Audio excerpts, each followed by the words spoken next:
শ্রমিকদের কি আলাদা কোনো দিবস হয়? তারা কি দেয়াল পঞ্জিকার খোঁজ রাখেন? যেমন আজ বৈশাখের কত তারিখ, তাপমাত্রা কত, বৃষ্টি নামবে কিনা, কিংবা বসন্ত আর কত দূর? হয়তো রাখেন কিংবা স্বেচ্ছায় ভুলে থাকেন। তবে তালতলার ষাটোর্ধ্ব সেতারা বেগম টানা তাপপ্রবাহ কাজে আসতে ভুলেন না, কারণ স্বামী বিয়োগের পর ডাল চালের দায়িত্বটা যে তার কাঁধে। জায়গায় আমাকে রোজ দেয় 300 টাকা রোজ দেয়, 20 টাকা নাস্তা খাওয়ায়, বয়স্ক ভাতা পাই, এটা বিধবা কার্ড পাই, আমরা কিছু পাই না। আর মুন্সিখোলার ইটভাঙা শ্রমিক তাসলিমা যেন আরও অসহায়। শারীরিক সীমাবদ্ধতা থাকায় পায়ের সাহায্যে চালান হাতের কাজ, যার কাছে ন্যায্য হিস্যার চেয়ে কাজ হারানোর ভয় বেশি গুরুত্বপূর্ণ। প্রতিদিন মনে করেন 100 ইটা ভাঙ্গি, 100 ইটার দাম মনে করেন 120 টাকা।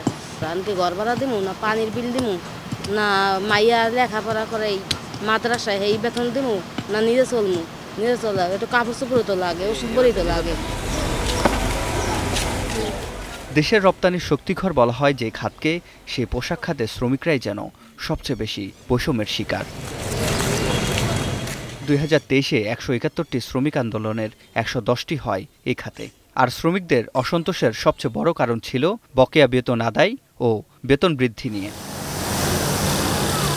বছর শেষে ন্যূনতম মজুরি ঠিক করে দেয়া হলেও অনেক পোশাক শ্রমিকের ভাগে এখনো মেলেনি সেটি। ছোট ছোট ফ্যাক্টরি, এখানে বেতন দেওয়া চলে না, এরা 6000 টাকা বা 5000 টাকা দেয়। অনেকবার গেছি, অনেক কান্নাকাটি করছি যে আমরা গরিব, আমরা চাই আমাদের বেতনটা আমরা যেন পাই। 4 মাস ধরে ঠিক মতো বেতন দেয় না, 4 ভাগের 1 ভাগ দেয়, আর দেয় না। এভাবে চলবে কিভাবে? তাই সময় মতো টাকা দিলে লাভ হইতো, ছেলেপুলেলে সুখে শান্তিতে খাইতে পারতাম। বেতন বৈষম্য ছাড়াও চরম নিরাপত্তাহীনতা সঙ্গী করে কাজ করছেন বেশিরভাগ শ্রমিক। গত বছরে কর্মক্ষেত্রে দুর্ঘটনায় আহত 489 জন শ্রমিক, যেখানেও এগিয়ে পোশাক খাত। একই সময় নিহতের সংখ্যা 742 জন। নিহতর সংখ্যার তালিকায় শীর্ষে পরিবহন, নির্মাণ ও কৃষিখাত।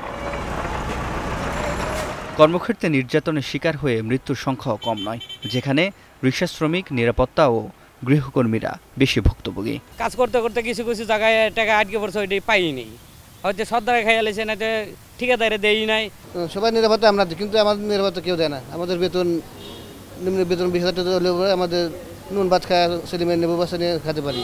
আমরা সাইড মাসালে যখন কাজ করি তখন ঝুলন্ত মাসালে চলে, হয়তো কোনো সময় সেফটি থাকে, কোনো সময় চলে না, এভাবেই চলতে থাকে। বেতন বৈষম্য, নির্যাতন ও ন্যায্য অধিকার আদায়ে এসব সংবাদ যে গণমাধ্যম প্রতিনিয়ত তুলে ধরে, তারা কি এড়াতে পেরেছে অনিয়ম? সংবাদকর্মীরা কতটা পাচ্ছে ন্যায্য অধিকার? 80-90 দশকের দিকে এগুলো আমরা কখনো দেখিনি। জাস্ট 2000 থেকে যেটা আমরা এগুলো লক্ষ্য করলাম, বিএসএস ছাড়া 9th ওয়েজ বোর্ড কোনো পত্রিকা ইমপ্লিমেন্টেশন করছে আপনি দেখাতে পারবেন না।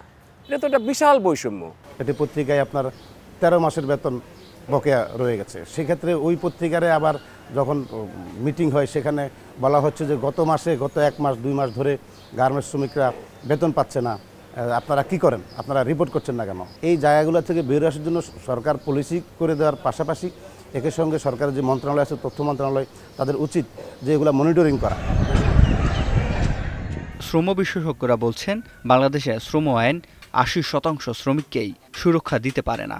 অধিকার নিশ্চিতে আগে প্রয়োজন আইন সংশোধন। এই শ্রম আইন মাত্র 20 ভাগ শ্রমিকের সুরক্ষা দেয়, 80 ভাগ শ্রমিক এই সুরক্ষার মধ্যেই নেই। এবং এই 80 ভাগের মধ্যে একদম শিক্ষিত যুব শ্রেণী আছে, যারা বিভিন্ন ব্যাংক, বিমা, বিভিন্ন আইটি সেক্টরে কাজ করে, গৃহ শ্রমিক আছে, কৃষি শ্রমিক আছে। প্রথমেই দরকার হচ্ছে আইনটা সংশোধন করে ওই আইনের প্রয়োগটা সবার জন্য সমান করা। অবকাঠামোগত উন্নয়নের মাধ্যমে একটি দেশের এগিয়ে যাওয়া দৃশ্যমান হয়। আর এই উন্নয়নের সবচেয়ে বড় অংশীদার দেশের নানা পেশার শ্রমিকরা। তবে বাংলাদেশের 90% শ্রমিক কাজ করেন অপ্রাতিষ্ঠানিক খাতে, যাদের নেই নির্দিষ্ট বেতন, নির্দিষ্ট কর্মঘণ্টা, ভাতা কিংবা ছুটির মতো বিষয়গুলো। তাতে জীবন জুড়ে 2 হাত ভরে শ্রম দেওয়া এসব শ্রমিকরা যেন বাড়ি ফেরে খালি হাতেই। সিফাত শাহরিয়ার, এখন, ঢাকা। শিয়া বাটার, অ্যালোভেরা ও ভিটামিন ই সমৃদ্ধ লিলি বিউটি সোপ।